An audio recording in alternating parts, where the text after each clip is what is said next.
What exactly is an aha moment?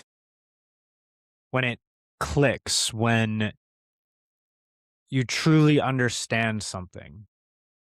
What does it take? What aspect in our being gets activated for us to finally understand a complex concept, idea, or problem? There's probably a lot of explanations that go into this. I really liked how Dr. K talked about it on this Know Thyself podcast with Andre Duqum, discussing Eastern wisdom and Western modern science in what was, I think, one of the best conversations that I've listened to in audio form in a really long time. Just a pure, timeless evaluation of the current state in overall well being across so many different avenues and practices. So, for those who don't know, Dr. K, Healthy Gamer, is a neuroscientist, a psychiatrist basically, who has a very large YouTube channel. But he also has a really deep understanding and experience with uh, ancient Hindu practices, yoga practices. He studied under ashram for 7 years, um, and has been able to observe monks and some of these gurus who are just almost on a different realm from what and how we perceive our everyday life. And he had just like I said, a really good podcast with Andre from the Know Thyself podcast that I have been going back to and listening to this conversation like so much over the last few weeks and the last few months since I discovered not only this podcast, but this specific episode. So today I want to dive into just some of the ideas that they discussed about Eastern wisdom and ancient practices that have really stood the test of time, and how they compare and contrast to modern science, and where we can take the positives and the benefits from each of these different schools of thought and merge them to really have the best possible approach for how to live and how to go through this thing called life. So uh, let's just jump right into it. So Dr. K starts off the episode talking about two fundamentally different ideas that mean the same thing. So Vidya and Gyan are two Sanskrit terms. And this quote gets you down the path to know what they're actually talking about, because they both mean knowledge, but the understanding doesn't exist in the book. If the understanding was in the book, anybody who read it would get the understanding, but the understanding comes from within you. So this basically is an analysis of Western like practicing of knowledge and overall intelligence and education versus the Eastern tradition. And this idea of Vidya is information, right? It's knowledge that you can reiterate. But just because you know something doesn't mean you understand something at like a foundational protocol level. So he uses the example of, I can read, so many books on business. I can read so many books on meditation. I can read so many books on biology. But unless you actually understand how these things work, how to, you know, create a service that provides value to others, how to actually build a balance sheet that has more assets and cash generating assets than liabilities and expenses, right? or how the neurons in the cell work. Unless you have an actual understanding of that and what makes it tick per se, then that is Vidya. Whereas Gyan is like that light bulb moment. And what's interesting is some people just know things. I like to go back to like Good Will Hunting, one of my favorite movies. He discusses, when Beethoven or Bach, when they look at a piano, they don't see like, I think he says they don't see the white chords on a piano with the black. I mean, I can't play the piano for my life, but they see a beautiful language that they can translate to, a symphony. Just like Will Hunting sees a complex math problem, and for him, it just makes sense.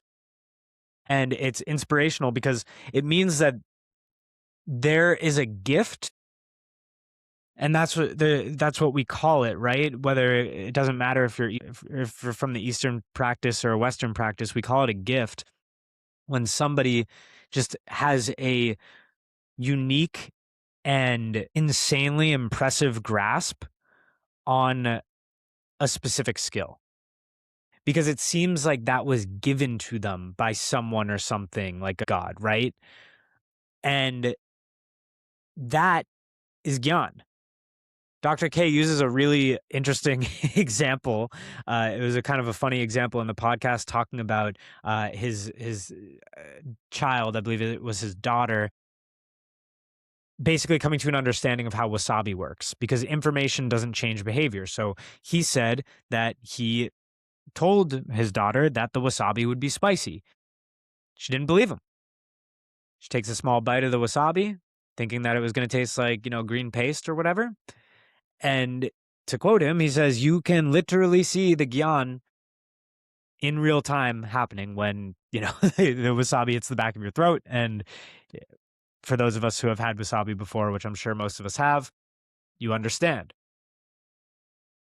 What I appreciated about this was how he was able to compare and contrast like what's valued in each society. So in Western science, like, we understand there is a lot of value in knowing a lot of information because of the way that our medical service and a lot of our, overall like public health services and things are deployed is through like the average person. You're not getting personalized healthcare in many regards. You're given a food pyramid of like the average person should have this number of calories per day or take in this much protein per day.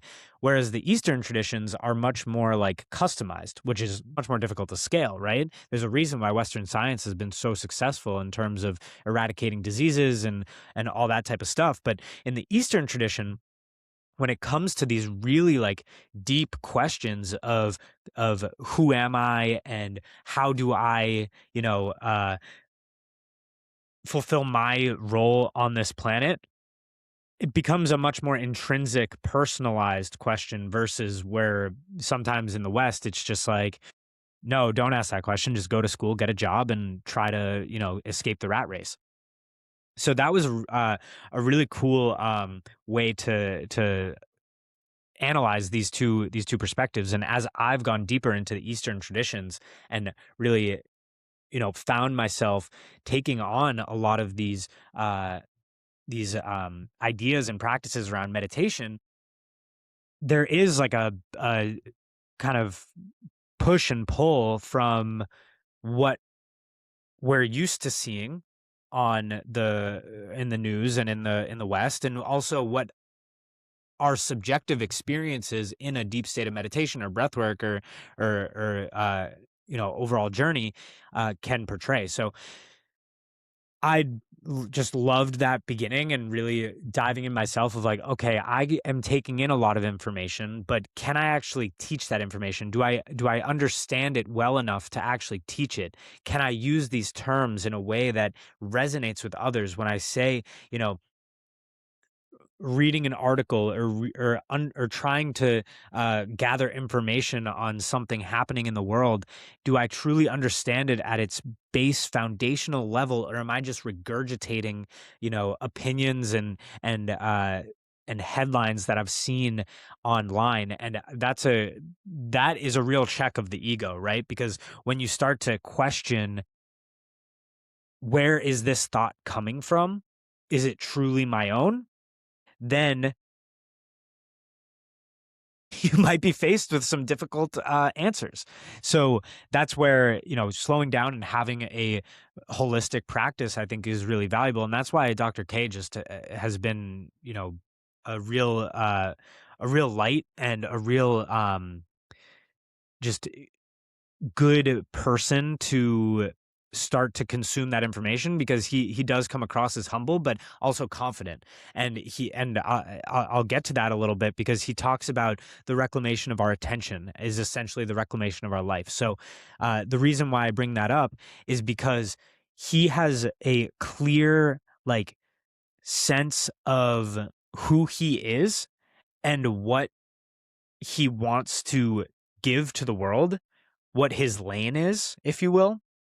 There's a really what I found interesting interaction as part of this episode, when uh Andre is asking Dr. K about his subjective experiences through meditation, because Dr. K shared that he changed. He had, you know, some sort of out of body experience, from what I can infer, where he became just, I guess, who he is, or who he has been becoming over the last however many years since that journey. And Andre asks him to share it. He says, "Can you do you share what you experienced during those sessions?" And it's almost like a moment of tension, where Dr. K is like, "Are you seriously asking me to share that? Like, absolutely not. Like, absolutely not." So he sets a clear boundary, right? He's like, "I don't share that."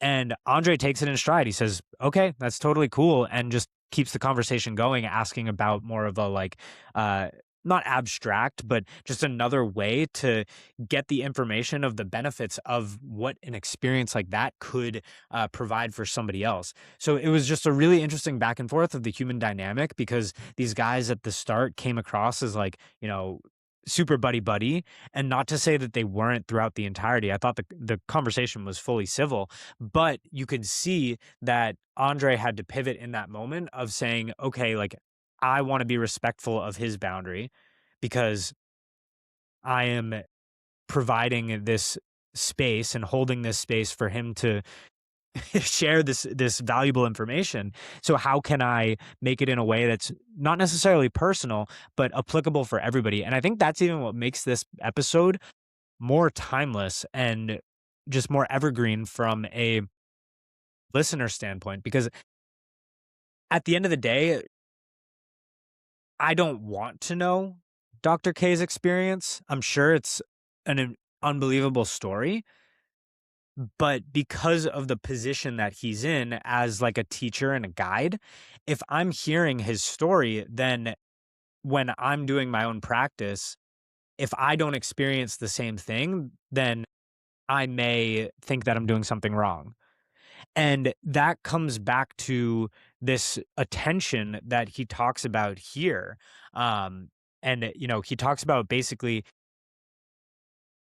your attention being your most valuable resource. Now, I think that's a little bit of a fork of what I uh, typically say is my most valuable resource, which is my time. It's the only thing that's truly scarce on this planet. It's like that and Bitcoin. Like, those are the only two things that you can guarantee are scarce.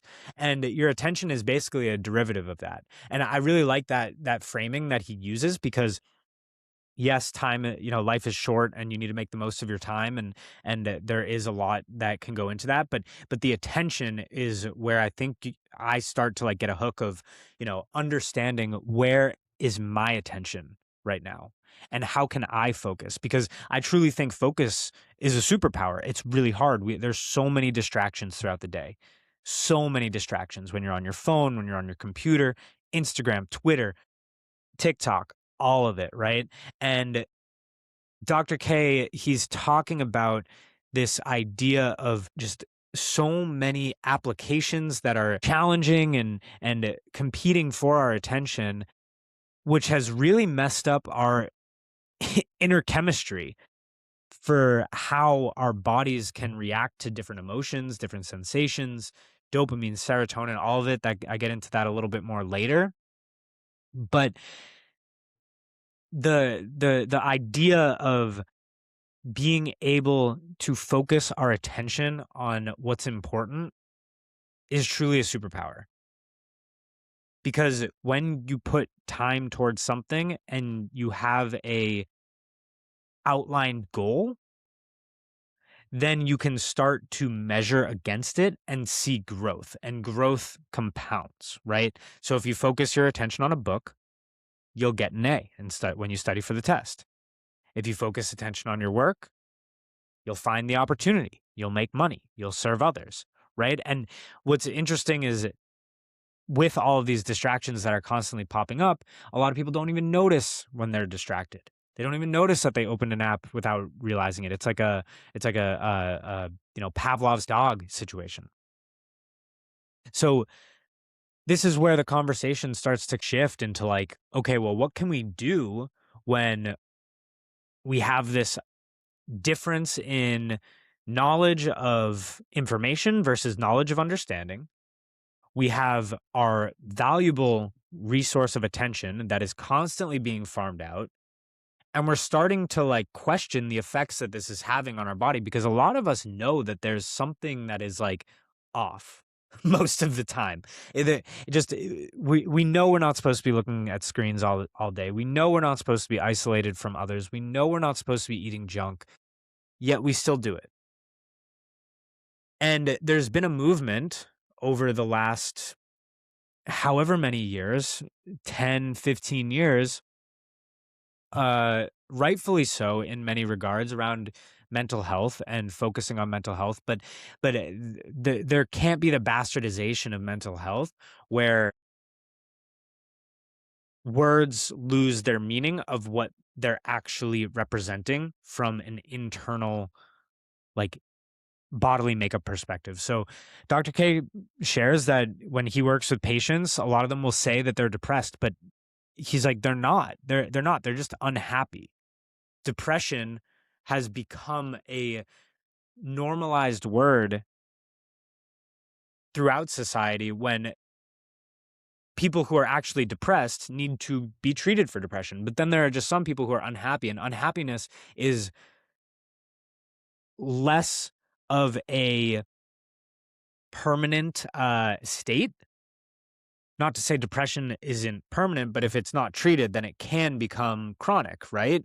Unhappiness is more of a short-term feeling where we're unable to find joy or pleasure in things, but it doesn't mean that our like inner chemistry is truly depressed. And this is where we start to get into like some practical or tactical ways, more on the Eastern framework side, more on the yoga breathwork type stuff, where there's this 0 to 100 model that they talked about. And this was something that was totally new to me. I was very locked in during this part of the episode, because they start basically through 4 different levels: negative 100 to 0. So the healing pathology. This is going back to that previous quote. Like, this is those who are depressed is where you start to put the pieces back together. You start to understand a process of healing to get you back to like a baseline of, okay, what is next? And the shadow work, this is a phrase that I was unfamiliar with. And I really like it. It's things that you do in the darkness. It's the work that you put in when nobody's around. You don't really have a guide. You're using practices that you've seen maybe on the internet, or maybe in a class, or maybe you've gone through some sort of course or whatever it may have you. And this is the stuff that goes unseen. And this is a lot of, I think, what we hear today of like when people say, I've done the work to get past a breakup, to get past losing a job, or, or some sort of loss. This is really that step where you start to build a sense of confidence in yourself of who you are or who you aspire to be, you do set up things like boundaries, which is a really powerful way to not just like shut down others, but keep yourself um, in control of the environments that you want to be put in, right? And this allows you to, like I said, create some confidence. But from there, you start to shift into ego work. The ego, so how I view it, and this is more of a credit to Ryan Holiday, is like you have your confidence, which is what you know, and your humility, which is what you don't know. And those two, each one making up a half a circle to become whole. And then where you fill in the blanks of that is your ego. And I think that's the best way that I've been able to conceptualize the ego. So when going through shadow work, there will be blind spots that you are just inherently uh, going to have. Everybody has blind spots. And once you start to get into this ego work of what are my weaknesses, and maybe I'm aware of a blind spot, even though that is impossible. There's a reason why we call them blind spots. Um, you start to see your ego come up in different ways. I really liked this part of the conversation because there's always some sort of ego that shows up. Usually, when you think that you have solved your or put your ego to the side, that's when your ego is highest, like showing highest, right? Um, and I heard this recently on a different podcast, but they were talking about how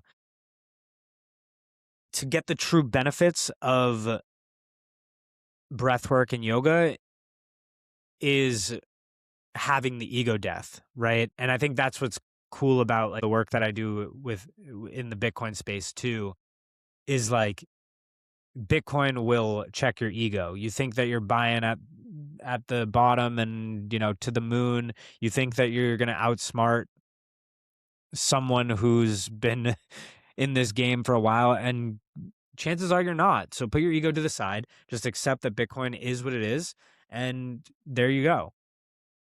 And then 75 to 100, I aspire to get to this space.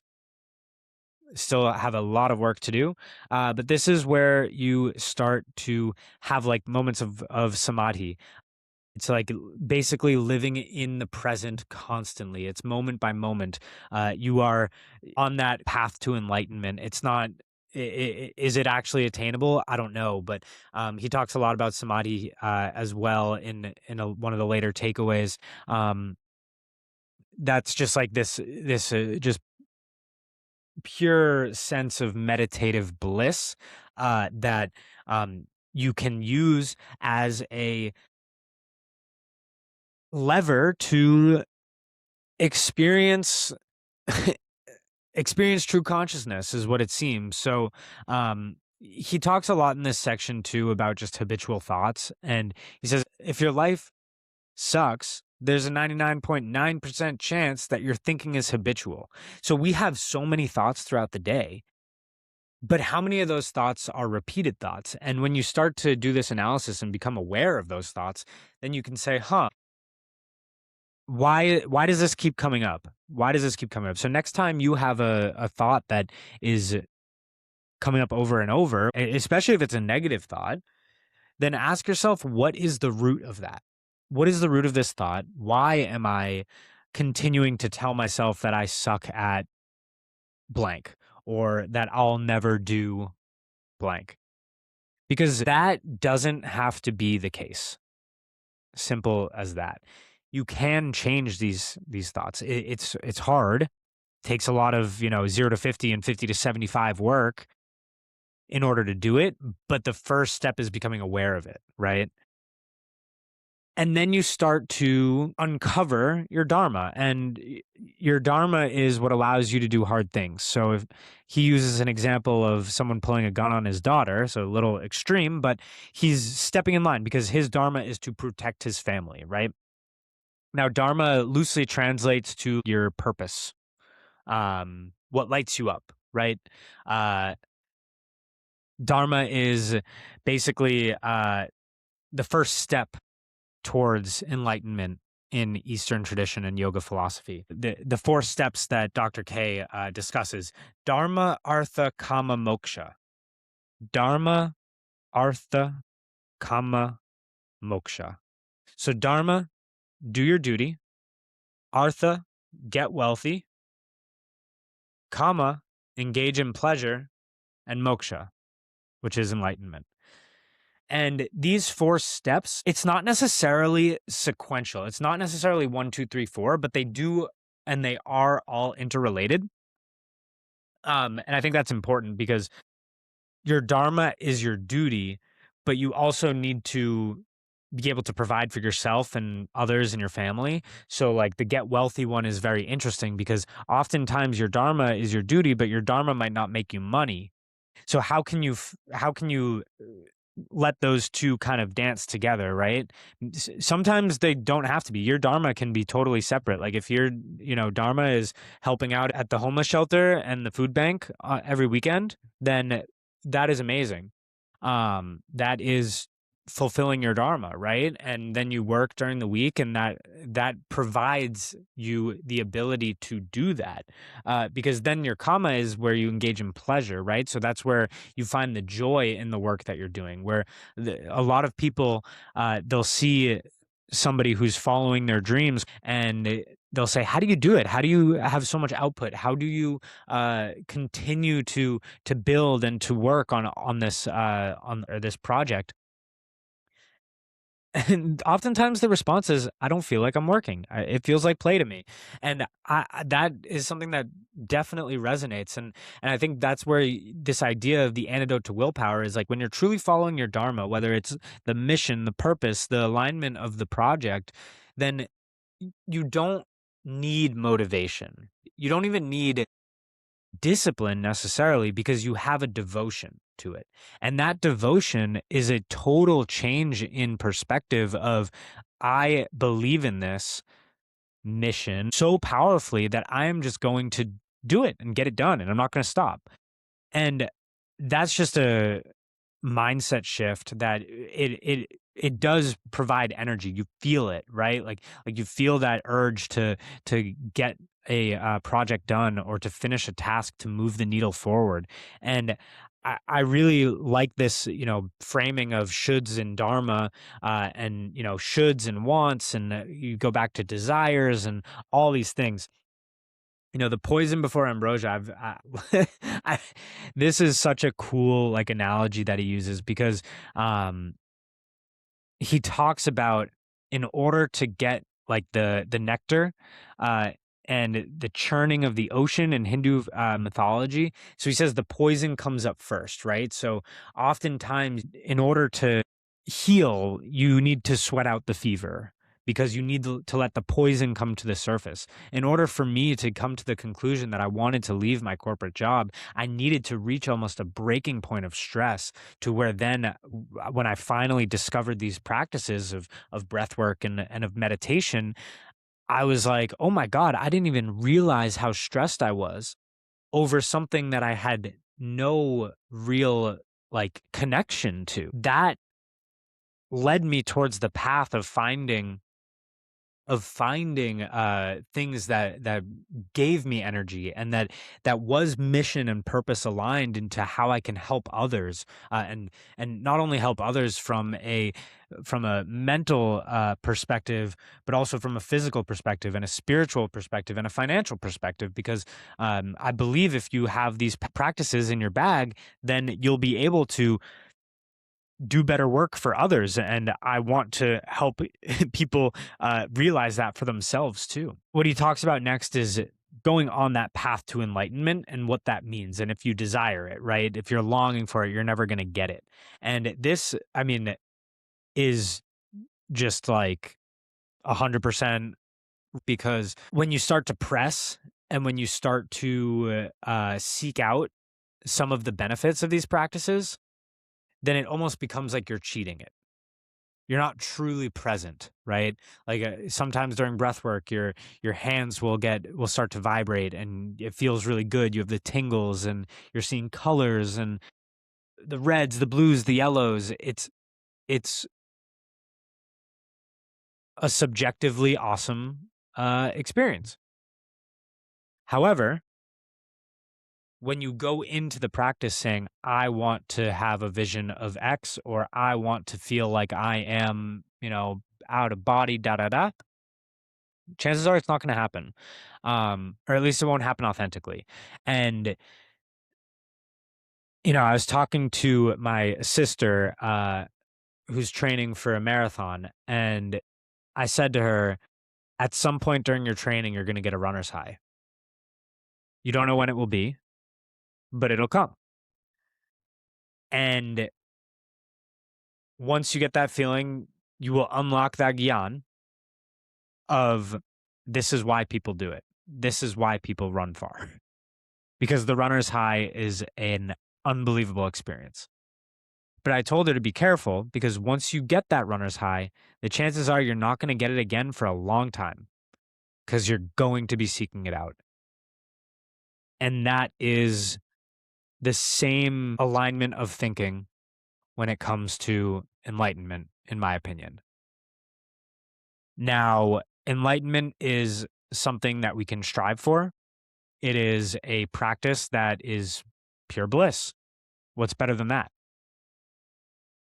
But it's also a idea that we can't let distract from all the work that is required to be done in order to even get on the right path towards that. And Dr. K talks throughout about a bunch of different meditation practices. He isn't a fan of apps and meditation apps, but I've spoke about it before. I think there's use for meditation apps, but to his point, it's too stimulating where you're not going to reach some sort of state like that. I could imagine using an app.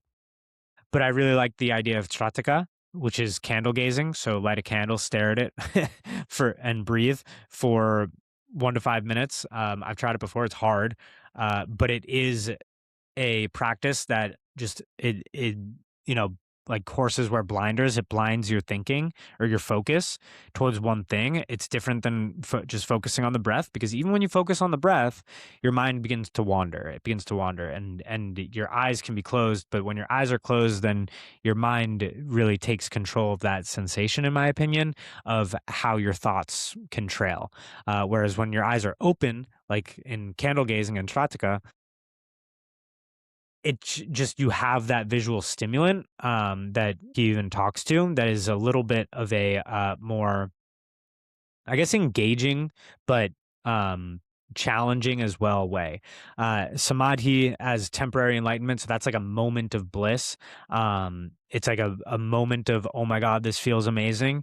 He goes deep into that. And then the dopamine and serotonin. So a lot of the conversation begins to begins to go deep into the rabbit hole of like DMT production and how it's naturally produced in our body. There's different practices to actually try, and not even try, but really like generate DMT through the manipulation of the breath, Kundalini practices of breathing and bodily movements. But one of the things that they discuss is how the phone and really like the algorithms that we're using on a day-to-day basis for our social media is just totally messing with our like natural levels of dopamine and serotonin to where they can't regulate in a normal way that our bodies have for thousands of years. And this is just one of many ways that we can actually measure how our systems are getting impacted by these phones. Dr. K says, to know thyself is to sit with that which has no object but still exists. You're not your body, you're not your mind. The one permanent part of you is your experience, is that you experience your life. Yes and no, because we are our bodies, right? We don't have to be our minds, but we are our minds. We do have thoughts for a reason, wherever they come from.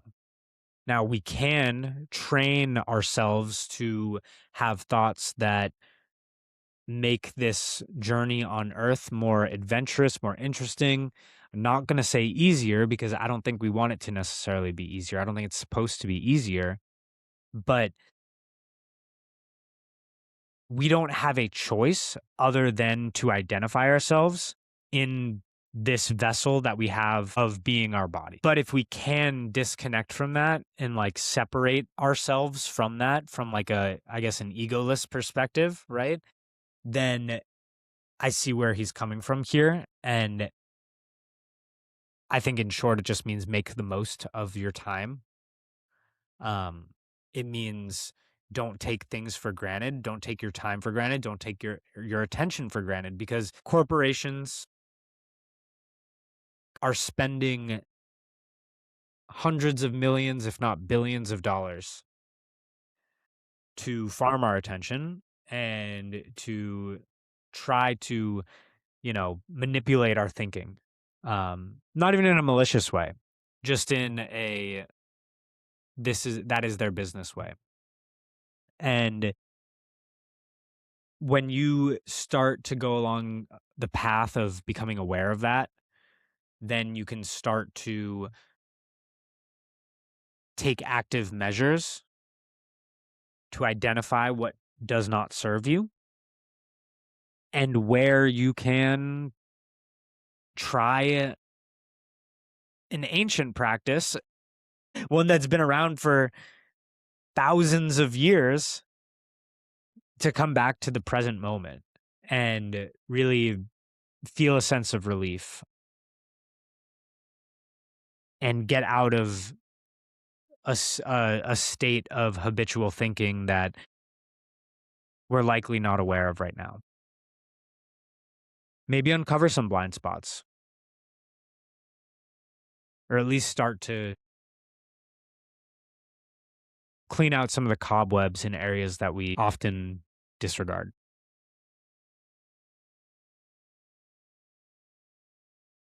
That does it for this timeless episode. Dr. K, incredible guest.